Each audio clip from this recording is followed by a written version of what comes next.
Eder. Mech. Pallister.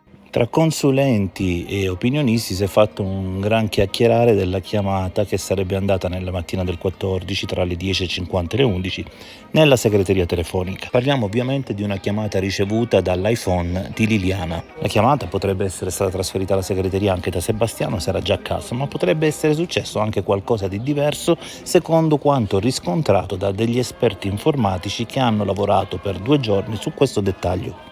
Il mistero di questa chiamata consiste nel fatto che davanti al numero che è uguale a quello delle altre chiamate c'è un 32 ed effettuata questa chiamata entra subito la segreteria.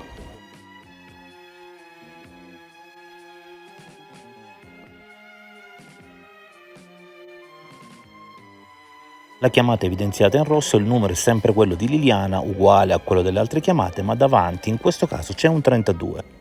Deposito diretto. Vuoi lasciare un messaggio nella segreteria di un cliente Wind senza che il suo telefono squilli? Digita 32 seguito dal numero di telefono. Ad esempio, 32 320 48 16 16 9. Il deposito costa come una chiamata verso un mobile Wind secondo le tariffe previste dal piano tariffario sottoscritto. Personalizza la tua segreteria telefonica. Tante opzioni per rendere la segreteria telefonica sempre più tua. E ora facciamo un esperimento chiamando un numero Wind e mettendo prima del numero il 32. Vediamo che cosa accade.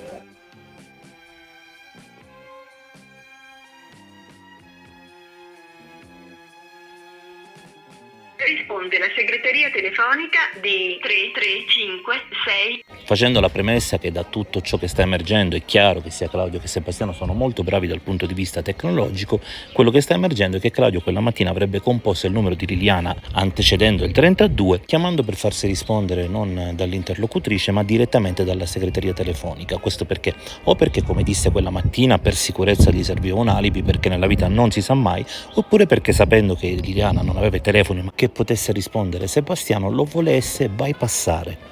Ehi, non dimenticare di iscriverti a questo canale.